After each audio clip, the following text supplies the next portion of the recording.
Imagina despertar cada mañana sin reconocer la voz que sale de tu boca. Imagina que tus propias manos te parezcan extrañas, que tu reflejo en el agua sea el rostro de una desconocida. En las polvorientas calles de Magdala, junto al mar de Galilea, una mujer vivía esta pesadilla cada segundo de cada día. 7 voces diferentes gritaban dentro de su cabeza. 7 presencias oscuras que habían arrancado su alma como se arranca una flor del jardín. Su nombre era María, pero la mujer que una vez fue había desaparecido hacía mucho tiempo. Las historias de posesión demoníaca aterrorizaban al pueblo judío, pero ninguna era tan extrema como la suya. 7 demonios, dicen las Escrituras, no 1, no 2, sino 7 entidades malignas habitando en un solo cuerpo humano. Los vecinos la evitaban como si fuera una peste andante.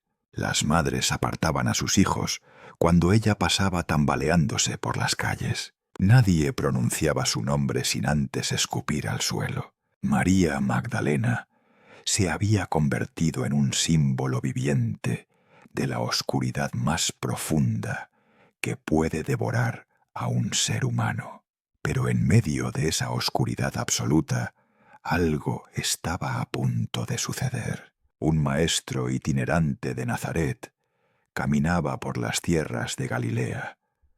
Un hombre que hablaba con autoridad sobre el reino de Dios y que hacía lo imposible: devolver la vista a los ciegos, enderezar a los paralíticos, silenciar las tormentas con una palabra. Su fama corría como fuego por las colinas de Judea. Algunos lo llamaban profeta, otros lo llamaban blasfemo, pero nadie podía negar el poder que emanaba de sus manos. El día que María Magdalena se cruzó con Jesús de Nazaret, el cielo y el infierno colisionaron en un solo instante. 7 demonios fueron arrancados de su ser, como se arranca la maleza de un campo. 7 gritos desgarradores resonaron en el aire, y luego silencio. Por primera vez en años, María respiró sin sentir garras clavándose en su pecho. Por primera vez en una eternidad, sus ojos vieron con claridad. La mujer que había perdido su alma acababa de recuperarla, y con ella nació una lealtad tan profunda que la llevaría a convertirse en la primera testigo del evento más importante de la historia humana. Esta es la historia de una redención extrema, la historia de una mujer que cayó más bajo que cualquiera pudiera imaginar y se levantó para pararse junto al Hijo de Dios en sus momentos más oscuros. Una mujer cuyo nombre fue manchado por siglos de malinterpretación, pero cuya verdadera historia es un testimonio monumental de transformación, fe inquebrantable y el poder redentor del amor divino. María Magdalena no fue una prostituta arrepentida, fue algo mucho más extraordinario. Fue la primera persona en ver la tumba vacía, la primera en proclamar la resurrección, la apóstol de los apóstoles. Capítulo 1. La mujer que perdió su alma. Imagina por un momento que tu mente ya no te pertenece, que cada pensamiento que intentas formar es interceptado por voces que no reconoces, que tus propias manos se mueven sin tu permiso, que tus labios pronuncian palabras que jamás elegirías decir. Para María de Magdala, esto no era una pesadilla de la que pudiera despertar. Era su realidad diaria, su prisión invisible, su infierno personal. Magdala era una pequeña ciudad portuaria en la costa occidental del mar de Galilea, conocida por su industria pesquera y su comercio próspero. El nombre mismo, Magdala, significa torre o fortaleza en hebreo. Era un lugar donde las familias vivían de la pesca, donde los mercados bullían con actividad al amanecer, donde la vida transcurría con el ritmo predecible de las mareas y las estaciones. Pero para María, Magdala se había convertido en el escenario de su destrucción. Nadie sabe exactamente cuándo comenzó. Tal vez fue gradual, como una sombra que crece lentamente hasta devorar toda la luz. O tal vez fue repentino, como un rayo que parte un árbol por la mitad. Lo que sí sabemos es que 7 demonios tomaron residencia en su ser. 7. ¿Puedes imaginar lo que eso significa? No era una simple aflicción, no era una enfermedad común que los médicos de la época pudieran curar con hierbas o ungüentos. En el mundo antiguo, la posesión demoníaca era considerada la forma más extrema de sufrimiento humano. Los judíos entendían que los demonios eran espíritus malignos, entidades reales que podían habitar en las personas y robarles su voluntad. Pero incluso en ese contexto, el caso de María era extraordinario. 7 demonios significaban 7 personalidades distintas luchando por el control de un solo cuerpo. 7 voces gritando simultáneamente en su cabeza. 7 presencias oscuras que habían expulsado a la verdadera María a un rincón oscuro de su propia conciencia. ¿Cómo era un día típico en la vida de María Magdalena antes de su liberación? Despertaba, si es que podía llamarse despertar, sin saber qué versión de sí misma emergerá ese día. Tal vez sería la voz furiosa que maldecía a cualquiera que se acercara. Tal vez sería la presencia que la hacía arrastrarse por el suelo, gimiendo como un animal herido. O tal vez sería aquella que la obligaba a vagar por las calles, hablando en lenguas que ni ella misma comprendía. No tenía control, no tenía paz, no tenía esperanza. Los vecinos de Magdala la evitaban como si llevara la marca de la muerte. Cuando la veían acercarse, las madres agarraban a sus hijos y cruzaban al otro lado de la calle. Los comerciantes cerraban sus puestos temporalmente hasta que ella pasara. Los niños, con esa crueldad inocente característica de la infancia, le lanzaban piedras y le gritaban insultos. María Magdalena se había convertido en un paria, en una advertencia viviente de lo que sucede cuando las fuerzas de la oscuridad toman control de un alma humana. Pero aquí está lo que quiero que entiendas. María no siempre fue así. Hubo un tiempo, antes de los demonios, cuando era simplemente María, una mujer con sueños, con esperanzas, con una familia que la amaba. Tal vez tuvo amigas con las que compartía secretos junto al pozo del pueblo. Tal vez ayudaba a su madre a moler el grano cada mañana. Tal vez soñaba con casarse algún día, con tener hijos, con una vida normal y tranquila. Pero todo eso fue arrancado de ella como se arranca un vestido del cuerpo. La tragedia de María no era solo el tormento presente, sino también la memoria de lo que había perdido. En esos momentos raros y fugaces, cuando recuperaba algo de claridad mental, cuando las voces se silenciaban por un instante, ella recordaba quién solía ser. Y ese recuerdo era casi más doloroso que la posesión misma. Es como si le mostraran un espejo de su antigua vida, solo para recordarle que esa persona ya no existía. La María que reía, que soñaba, que amaba, había sido devorada por la oscuridad. Las Escrituras nos dicen que tenía 7 demonios, pero no nos dicen cómo llegaron allí. Algunos teólogos especulan que pudo haber sido a través de prácticas ocultas o idolatría. Otros sugieren que simplemente fue víctima de un ataque espiritual sin ninguna culpa de su parte. La verdad es que no lo sabemos con certeza. Pero lo que sí sabemos es esto. María estaba atrapada en una prisión de la que no había escape humano.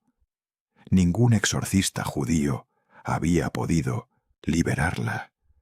Ningún rabino tenía el poder para expulsar a estas entidades.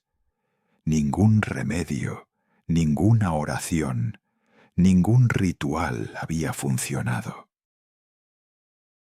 Y aquí es donde la historia se vuelve devastadora. Imagina vivir sin esperanza, no la desesperanza temporal que todos experimentamos cuando enfrentamos un problema difícil. Estoy hablando de una desesperanza absoluta, completa, total. María Magdalena había llegado al punto donde sabía, con certeza aplastante, que pasaría el resto de sus días en este estado, que moriría así, poseída, atormentada, rechazada por todos. No había luz al final del túnel, porque no había túnel, solo oscuridad infinita. Las noches eran especialmente crueles. Mientras la ciudad dormía y el silencio cubría las calles de Magdala, las voces en su cabeza se volvían más fuertes. Sin las distracciones del día, los demonios tenían control total. La arrastraban a lugares oscuros de su mente, donde revivía traumas una y otra vez. Le susurraban mentiras venenosas sobre su valor, sobre su identidad, sobre su futuro inexistente. Y ella, la verdadera María enterrada profundamente en su propio ser, no podía hacer nada excepto sufrir en silencio. Pero algo estaba cambiando en la región de Galilea. Rumores comenzaban a circular por los pueblos costeros. Hablaban de un maestro de Nazaret, un hombre llamado Jesús, que hacía cosas imposibles. Decían que había devuelto la vista a un ciego en Capernaum con solo tocar sus ojos, que había limpiado a un leproso con una palabra, que había ordenado a un paralítico levantarse y caminar, y el hombre había obedecido. Los fariseos lo llamaban blasfemo. Los romanos lo consideraban una curiosidad. Pero el pueblo común, el pueblo que sufría, comenzaba a llamarlo algo diferente. Esperanza. ¿Captaste eso? Esperanza. Esa palabra que María Magdalena había olvidado que existía. Esa posibilidad que había sido enterrada bajo años de tormento. Pero los rumores seguían llegando. Este Jesús no solo sanaba cuerpos, también tenía poder sobre los espíritus malignos. En Gadara había liberado a un hombre que vivía entre las tumbas, un hombre tan poseído que rompía cadenas con sus propias manos. Jesús había expulsado una legión entera de demonios de él con una sola orden. Y aquí es donde nuestra historia realmente comienza a moverse hacia la luz. Porque aunque María estaba atrapada en la oscuridad, aunque no tenía control sobre su propia vida, aunque parecía que no había salida posible, algo estaba a punto de suceder. El encuentro que cambiaría todo no era solo una posibilidad lejana, era una certeza que se acercaba con cada paso que Jesús daba por los caminos polvorientos de Galilea. La liberación que parecía imposible estaba a punto de volverse gloriosamente real. Pero antes de ese momento, antes del milagro, María Magdalena tuvo que soportar un último día en su infierno personal, un último amanecer donde despertó sin ser ella misma, un último día donde las voces la atormentaron sin piedad, un último atardecer donde la esperanza parecía una palabra vacía y sin significado. Porque a veces la oscuridad es más profunda, justo antes de que llegue la luz. Y la oscuridad de María Magdalena estaba a punto de encontrarse con la luz del mundo. Si pudieras preguntarle a María en ese momento, si pudieras alcanzar a través del tiempo y susurrarle que todo estaba a punto de cambiar, que su libertad estaba a días de distancia, probablemente no te habría creído. ¿Cómo podría creer? Había sido decepcionada tantas veces. Había esperado ayuda que nunca llegó. Había rogado por alivio que nunca vino. Su fe, si alguna vez la tuvo, había sido pulverizada por años de sufrimiento sin fin. Pero aquí está la verdad hermosa y devastadora al mismo tiempo. Ella no necesitaba creer. Jesús iba a venir de todos modos. Capítulo 2. El encuentro que lo cambió todo. El día comenzó como cualquier otro día en el infierno personal de María Magdalena. Las voces despertaron antes que ella, llenando su mente con sus gritos familiares antes de que pudiera siquiera abrir los ojos. Su cuerpo se movió sin su permiso, levantándose de la estera donde había pasado otra noche sin descanso.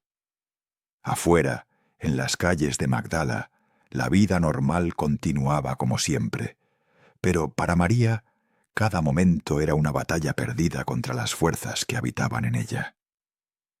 Pero algo era diferente ese día. Algo en el aire había cambiado. Los rumores que habían estado circulando por semanas se habían convertido en certeza. Jesús de Nazaret estaba en la región. No en algún pueblo lejano, no a días de distancia. Estaba aquí, en Galilea, cerca, muy cerca. Las multitudes ya comenzaban a reunirse, buscándolo por los caminos, siguiéndolo de pueblo en pueblo. Los enfermos cargaban a sus familiares en camillas, con la esperanza de solo tocarlo. Los desesperados corrían tras él gritando, pidiendo misericordia. María, o más bien las entidades que controlaban a María, sintieron algo que no habían sentido antes: miedo.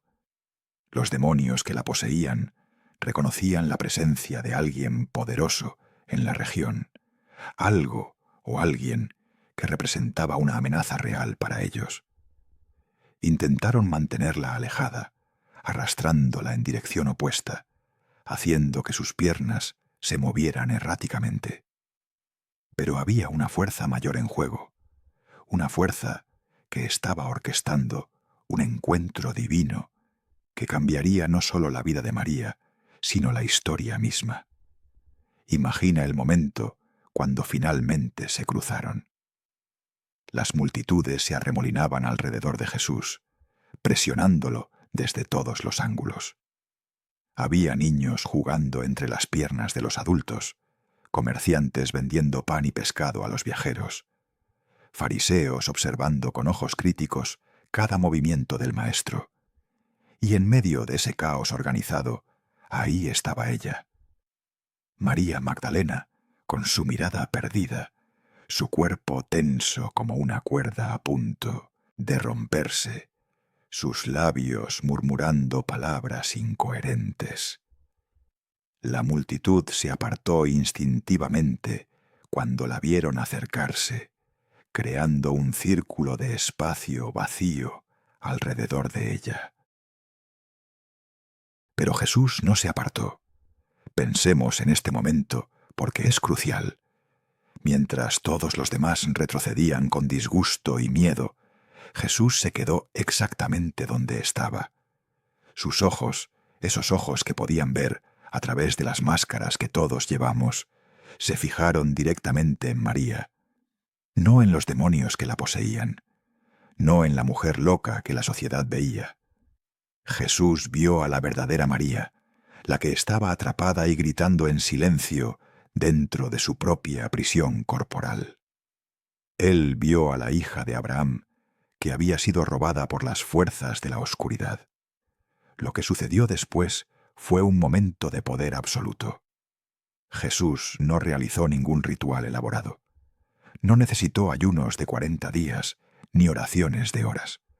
No requirió agua bendita, ni incienso, ni ninguna de las herramientas que los exorcistas religiosos de la época consideraban necesarias. Simplemente habló.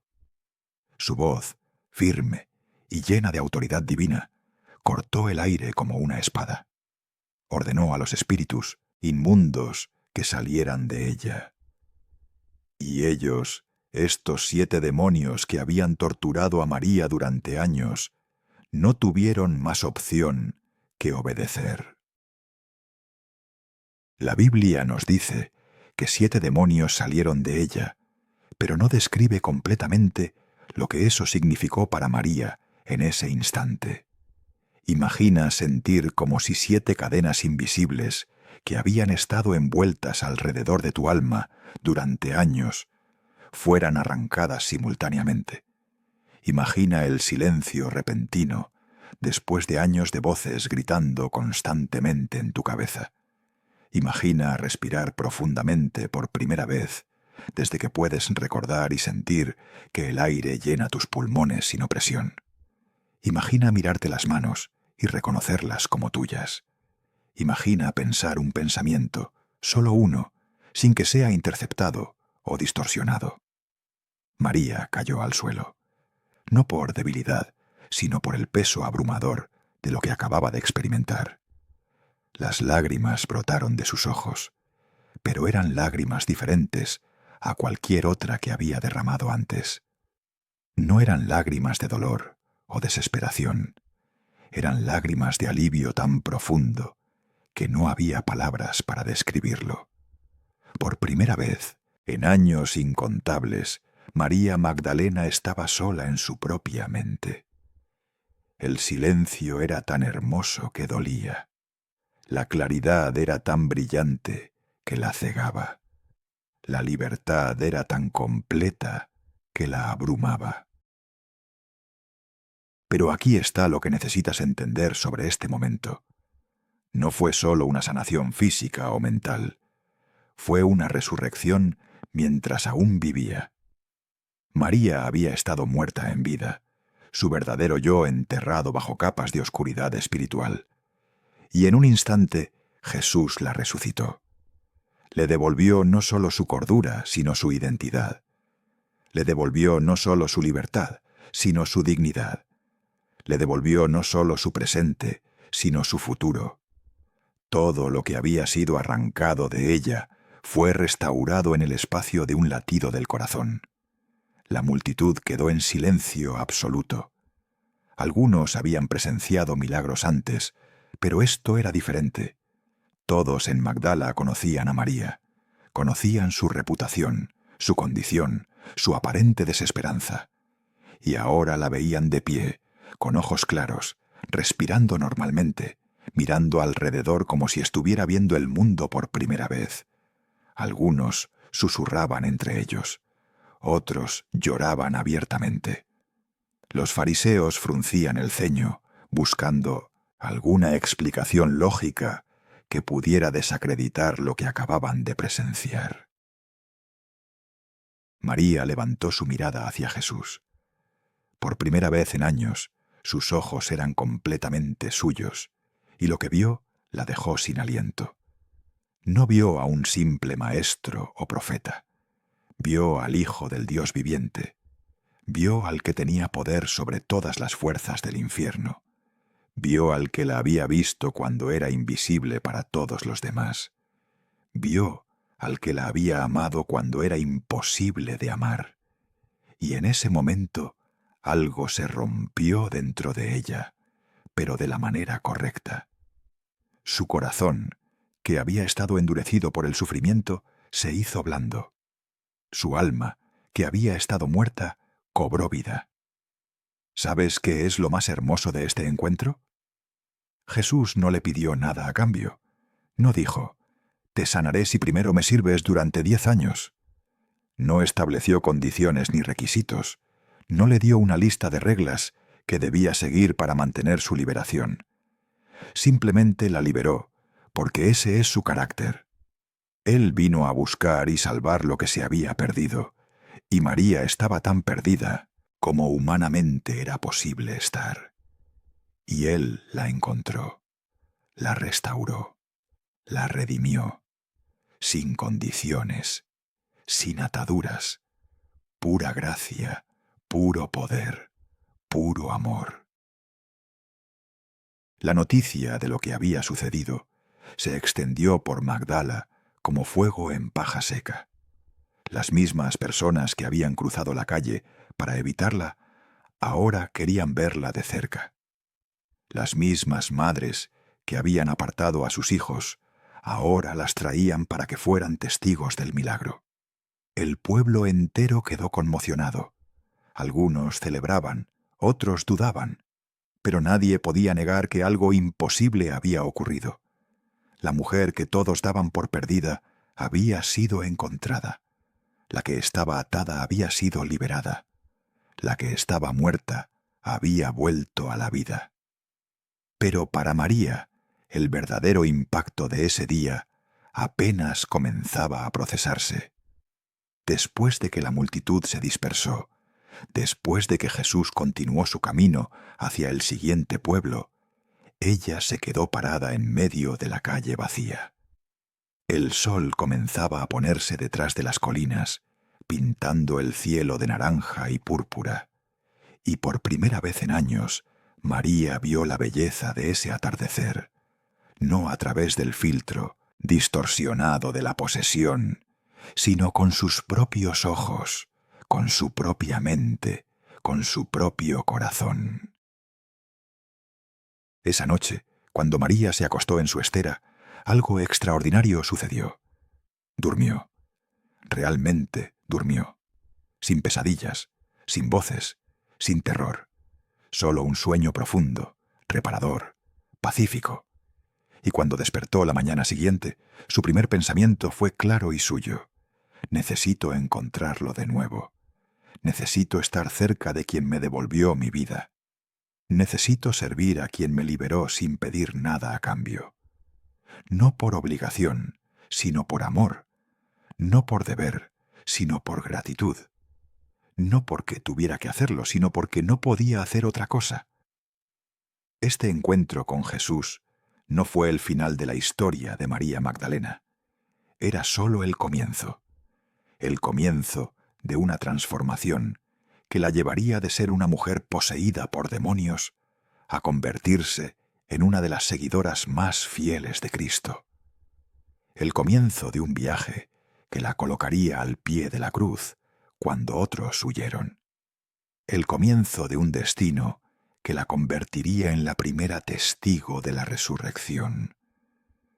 Pero todo comenzó aquí, en este día, con este encuentro, con estas palabras de poder que expulsaron la oscuridad y trajeron la luz. Capítulo 3. La lealtad inquebrantable de una redimida. ¿Qué haces cuando alguien te devuelve tu vida? No estamos hablando de un favor pequeño. No estamos hablando de alguien que te prestó dinero cuando lo necesitabas o que te ayudó a encontrar trabajo. Estamos hablando de alguien que literalmente te arrancó de las garras del infierno y te devolvió tu alma. ¿Cómo respondes a eso? Para María Magdalena, la respuesta fue simple y radical. Lo dejaría todo para seguirlo. Los días después de su liberación fueron extraños y maravillosos al mismo tiempo. María caminaba por las calles de Magdala como si estuviera aprendiendo a caminar de nuevo. Cada sensación era nueva, cada pensamiento era claro, cada momento era suyo. Las personas la miraban con una mezcla de asombro y desconfianza. Algunos celebraban su milagro, otros murmuraban que era temporal, que los demonios regresarían. Pero María no les prestaba atención.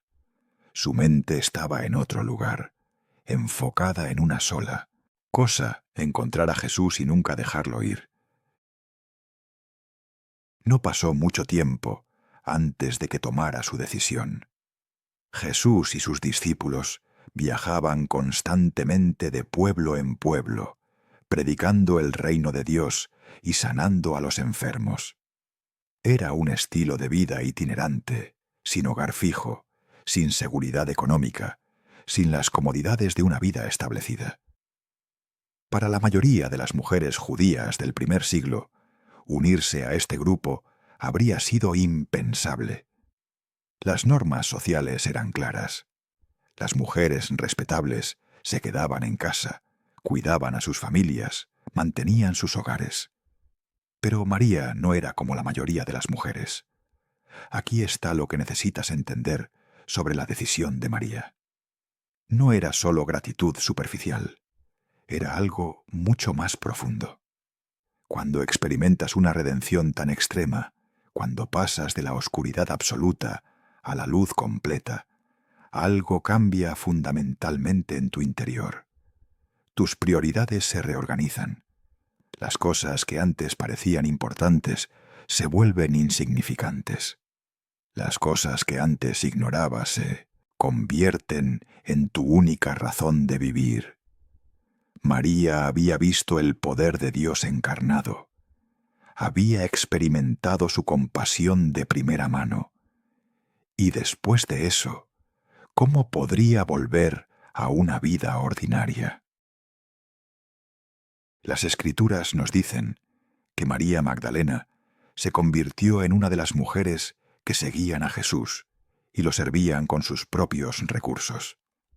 Detengámonos aquí, porque este detalle es crucial. María no era solo una seguidora pasiva que escuchaba sus enseñanzas desde lejos. Ella era parte activa del ministerio, contribuyendo financieramente para sostener al grupo. Esto significa que María tenía recursos. Posiblemente era una mujer de cierta posición económica antes de su posesión. Y ahora, en lugar de guardar esa riqueza para sí misma o para reconstruir su vida en Magdala, la derramaba generosamente para apoyar al hombre que la había salvado. Pero la contribución de María iba más allá del dinero. Imagina lo que significaba para Jesús tener a alguien como ella en su círculo cercano.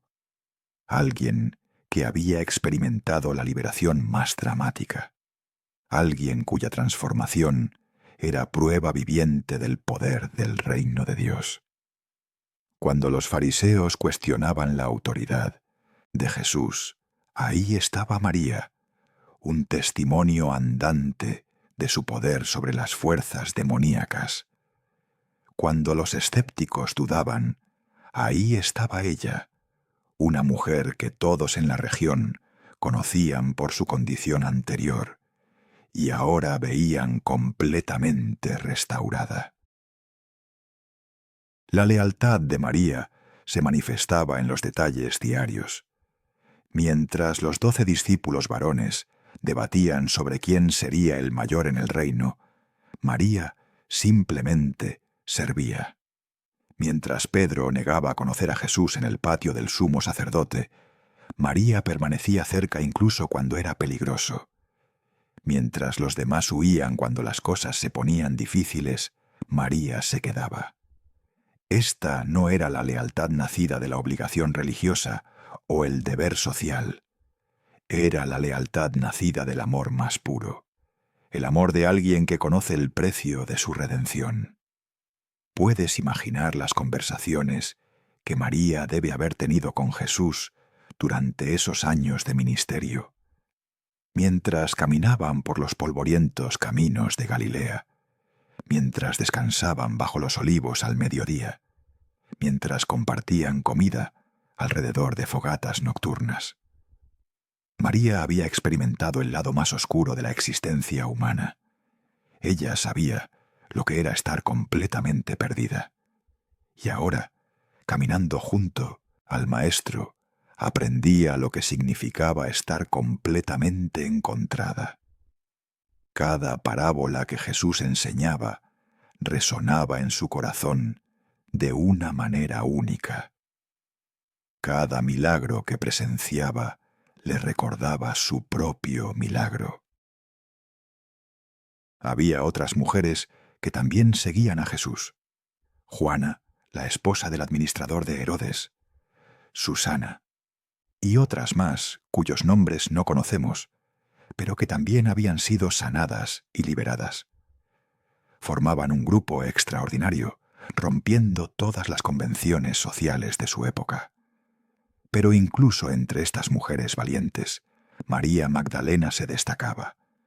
Su historia era la más dramática, su transformación era la más radical, su lealtad sería probada de la manera más extrema. Pensemos en lo que María dejó atrás. Posiblemente tenía familia en Magdala, tenía una casa, pertenencias, una vida que podría haber reconstruido. Después de su liberación, podría haberse casado, podría haber tenido hijos, podría haber vivido tranquilamente el resto de sus días. Pero eligió algo diferente. Eligió el camino estrecho. Eligió la vida itinerante. Eligió seguir a Jesús sin importar el costo. Y el costo sería alto, más alto de lo que ella podría haber imaginado en esos primeros días de alegría y libertad.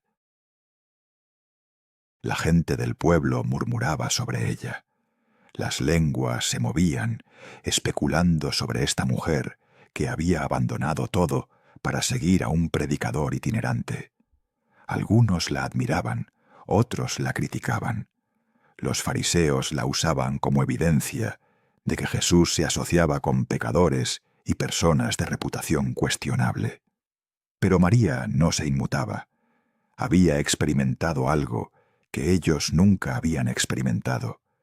Había sido liberada de una manera que ellos nunca necesitarían ser liberados. Y esa experiencia le daba una perspectiva que el juicio humano no podía tocar. Lo hermoso de la historia de María es que no se trataba de perfección. No se trataba de que ella fuera más santa o más digna que otros. Se trataba de que ella sabía, con una claridad que cortaba hasta el hueso, de dónde había sido rescatada. Cuando otros tropezaban en su fe, María permanecía firme, no porque fuera más fuerte, sino porque recordaba su debilidad. Cuando otros cuestionaban si Jesús realmente era el Mesías, María no tenía dudas porque había visto su poder de primera mano. Su lealtad estaba construida sobre el fundamento sólido de la experiencia personal. Pero aquí está lo que quiero que captes.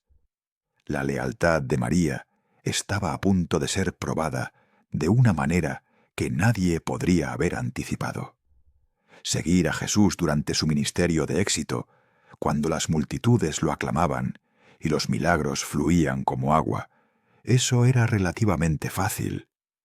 Pero, ¿qué pasaría cuando ese mismo Jesús fuera arrestado como un criminal? ¿Qué pasaría cuando fuera golpeado, escupido, humillado públicamente? ¿Qué pasaría cuando fuera clavado en una cruz romana para morir la muerte más vergonzosa que el imperio conocía? Ahí es donde la verdadera lealtad sería revelada. Durante aproximadamente 3 años, María Magdalena caminó con Jesús. 3 años de enseñanzas, milagros, confrontaciones con las autoridades religiosas. 3 años viendo cómo el reino de Dios irrumpía en el mundo a través de las palabras y acciones de este hombre extraordinario. 3 años de crecimiento, aprendizaje, transformación continua. Pero esos 3 años estaban a punto de culminar en eventos que sacudirían los fundamentos mismos del universo. Y María estaría allí, al frente y al centro, cuando todo se desmoronara. La lealtad que María demostró durante el ministerio de Jesús era admirable. Pero era solo un preludio. Era solo la preparación para el momento en que su fe sería estirada hasta el punto de romperse. Era solo el entrenamiento para la prueba final. Porque muy pronto María Magdalena tendría que elegir. ¿Permanecería leal cuando la lealtad significara asociarse con un criminal ejecutado? ¿Permanecería cerca cuando todos los demás huyeran? ¿Mantendría su amor cuando pareciera que todo por lo que había esperado se hubiera perdido para siempre? Las respuestas a estas preguntas definirían no solo su carácter, sino su lugar en la historia de la redención. Y esas respuestas estaban a punto de ser escritas con lágrimas, sangre y una tumba vacía. Capítulo 4. La primera testigo de la esperanza eterna. La noche más oscura en la historia humana no fue cuando los demonios poseían a María Magdalena. Fue cuando vio al hombre que la había liberado colgando de una cruz romana, sangrando, asfixiándose, muriendo. El cielo se oscureció como si el universo mismo estuviera llorando. La tierra tembló, como si no pudiera soportar el peso de lo que estaba presenciando. Y María estaba allí, al pie de la cruz, cuando casi todos los demás habían huido. Pensemos en los días que precedieron a este momento. Jesús había entrado triunfalmente en Jerusalén, aclamado por multitudes que extendían mantos y ramas de palmera en su camino. Las expectativas estaban en su punto más alto. Este era el momento, pensaban muchos, en que Jesús reclamaría su trono como Rey de Israel. Pero María, que había aprendido a escuchar con el corazón, percibía algo diferente en las palabras de Jesús. Hablaba de su muerte, de su partida, de un cumplimiento que otros no podían comprender. Y su corazón se llenaba de un temor que no podía nombrar. Luego vino la traición. Judas, uno de los 12, vendió a Jesús por 30 piezas de plata. El arresto en el jardín de Getsemaní, el juicio simulado ante el Sanedrín, las acusaciones falsas, los golpes, los escupitajos, la corona de espinas. María escuchaba cada reporte con horror creciente, pero nunca se alejó. Mientras Pedro negaba conocerlo 3 veces, mientras los otros discípulos se escondían temiendo por sus vidas, María se acercaba más. No por valentía superhumana, sino porque el amor verdadero no puede mantenerse alejado incluso cuando duele presenciar el sufrimiento del amado. El camino al Gólgota, que significa lugar de la calavera, fue una procesión de agonía. Jesús, golpeado hasta ser casi irreconocible, cargaba su propia cruz por las calles de Jerusalén. Las multitudes que días antes lo habían aclamado, ahora gritaban pidiendo su muerte. La naturaleza humana en su peor momento, voluble y cruel. Y allí, entre la multitud, María caminaba siguiendo cada paso doloroso. Cada vez que él tropezaba bajo el peso de la madera, ella sentía como si su propio corazón se desgarrara. Cada grito de burla de la multitud era un cuchillo en su alma. Cuando llegaron al Gólgota, María presenció la brutalidad romana en toda su gloria terrible. Los clavos atravesando las muñecas y los pies de Jesús, el sonido metálico que haría eco en su mente por el resto de su vida, la cruz siendo levantada y dejada caer en su lugar con un golpe que sacudió el suelo, y luego la agonía lenta de la crucifixión, diseñada específicamente por los romanos para maximizar el sufrimiento y la humillación. María estaba allí, junto con María, la madre de Jesús, María, la esposa de Cleofas, y el discípulo Juan.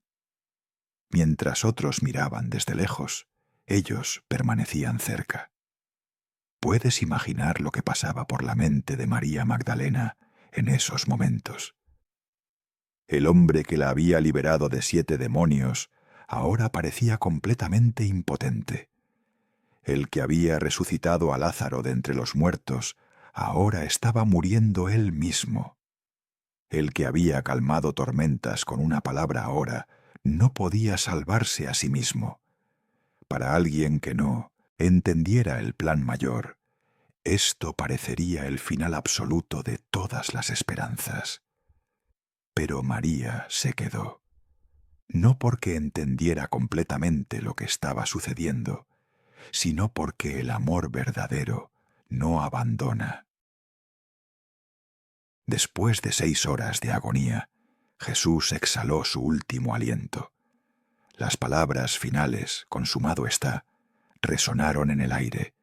El velo del templo se rasgó de arriba a abajo. El centurión romano, endurecido por años de ejecutar criminales, declaró: verdaderamente este hombre era hijo de Dios. Y María, con lágrimas corriendo por su rostro, vio cómo bajaban el cuerpo sin vida de la cruz. El cuerpo, que había sido un templo de poder divino, ahora era solo carne muerta. O eso parecía.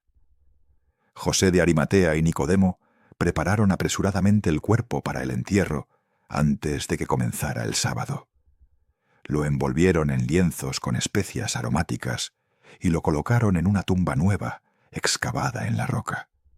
Una piedra enorme fue rodada para sellar la entrada. Y mientras los hombres se iban, María y las otras mujeres observaban cuidadosamente dónde ponían el cuerpo. Necesitaban saber exactamente dónde estaba, porque tenían planes de regresar después del sábado para completar el ungimiento apropiado. Incluso en la muerte, su lealtad no disminuía. El sábado fue el día más largo de la vida de María Magdalena. Las regulaciones del día de reposo les impedían hacer cualquier trabajo, incluyendo preparar especias para ungir el cuerpo. Así que esperaron. Y mientras esperaban, el dolor se asentaba más profundamente. No era solo el dolor de perder a alguien amado. Era el dolor de ver todas sus esperanzas aparentemente destruidas. Era el dolor de preguntarse si todo había sido en vano. Era el dolor de enfrentar un futuro que de repente parecía vacío y sin sentido. Pero entonces llegó el primer día de la semana. Antes de que el sol saliera, mientras la oscuridad aún cubría la tierra, María Magdalena se levantó. No podía esperar más. Tomó las especias que había preparado y se dirigió al sepulcro. Las otras mujeres vendrían más tarde, pero María no podía quedarse quieta. Su amor la impulsaba hacia adelante, hacia ese jardín, hacia esa tumba donde yacía el cuerpo del único que la había amado incondicionalmente. Mientras caminaba por las calles vacías de Jerusalén, su corazón era un peso de plomo en su pecho. Cuando llegó al jardín, algo estaba mal. La piedra masiva que sellaba la tumba había sido removida. Su primer pensamiento fue pánico. Alguien había robado el cuerpo. Corrió a buscar a Pedro y Juan, sin aliento, gritando que habían llevado al Señor y no sabían dónde lo habían puesto. Los dos discípulos corrieron al sepulcro, entraron, vieron los lienzos de lino cuidadosamente doblados y se fueron confundidos. Pero María se quedó. Incluso ante una tumba vacía, no podía alejarse. Llorando fuera del sepulcro, María se inclinó para mirar dentro. Y allí vio algo que Pedro y Juan no habían visto. Dos ángeles vestidos de blanco, sentados donde había estado el cuerpo de Jesús. Le preguntaron por qué lloraba. Ella respondió con el dolor crudo en su voz: porque se han llevado a mi Señor y no sé dónde lo han puesto. Ni siquiera la presencia angelical podía consolarla. Solo quería saber dónde estaba su maestro. Entonces María se dio la vuelta y vio a alguien de pie en el jardín. Asumiendo que era el jardinero, le suplicó: Señor, si tú lo has llevado, dime dónde lo has puesto y yo lo llevaré. Sus ojos estaban tan nublados por las lágrimas que no podía ver claramente. Su mente estaba tan consumida por el dolor que no podía procesar lo que estaba viendo. Pero entonces ese alguien pronunció una sola palabra: María. Y en ese instante ella lo supo. Era su voz. Era él. Jesús estaba vivo. La palabra que salió de sus labios fue una mezcla de asombro, alegría y adoración. Raboni, que significa mi maestro. Intentó aferrarse a él, pero Jesús le dijo que no lo detuviera, porque aún no había ascendido al Padre. Y luego le dio la comisión más extraordinaria. Ve y dile a mis hermanos que asciendo a mi Padre y a vuestro Padre, a mi Dios y a vuestro Dios. María Magdalena, la mujer que había sido poseída por 7 demonios, se convirtió en la primera persona en ver a Cristo resucitado. Se convirtió en la apóstol de los apóstoles, la primera predicadora del Evangelio de la Resurrección. María corrió de regreso a donde estaban los discípulos, su corazón explotando con una alegría que no podía contenerse. «¡He visto al Señor!», gritaba, y les contó todo lo que él le había dicho. Algunos dudaron, algunos pensaron que eran palabras ociosas de una mujer histérica. Pero la verdad era innegable. La tumba estaba vacía, y Jesús había aparecido a María primero. De todas las personas que podrían haber sido elegidas para este honor, Dios eligió a la que había sido más quebrantada, más restaurada, más leal. Piensa en el simbolismo de esto. María Magdalena había experimentado la liberación más dramática del Nuevo Testamento, y ahora experimentaba el primer encuentro con el Cristo resucitado. Su historia completa era un retrato perfecto del Evangelio mismo, de las tinieblas a la luz, de la muerte a la vida, de la desesperación a la esperanza eterna. Ella era prueba viviente de que no importa cuán profundo hayas caído, no importa cuán poseído estés por la oscuridad, la redención de Dios es más poderosa, la gracia de Dios es más profunda, el amor de Dios es más fuerte. La historia de María Magdalena nos enseña 3 lecciones fundamentales. Primero, ninguna oscuridad es demasiado profunda para el poder redentor de Cristo. 7 demonios parecían una sentencia de muerte, pero Jesús los expulsó con una palabra. Tu pasado no define tu futuro cuando encuentras al Redentor. Segundo, la verdadera lealtad se prueba en los momentos más oscuros. Cualquiera puede seguir a Jesús cuando las multitudes aclaman, pero María se quedó cuando otros huyeron. Tercero, Dios elige a los quebrantados para llevar su mensaje más importante. María, no Pedro, fue la primera testigo de la resurrección. Esta mujer, que comenzó poseída por demonios, terminó siendo la primera en proclamar: «Ha resucitado». Su vida entera fue un testimonio del poder transformador de Cristo, y su historia continúa resonando 2000 años después, recordándonos que la redención más extrema es posible, que la lealtad más profunda es recompensada, y que la esperanza más grande nunca muere, porque está fundamentada en un Salvador que venció a la muerte misma.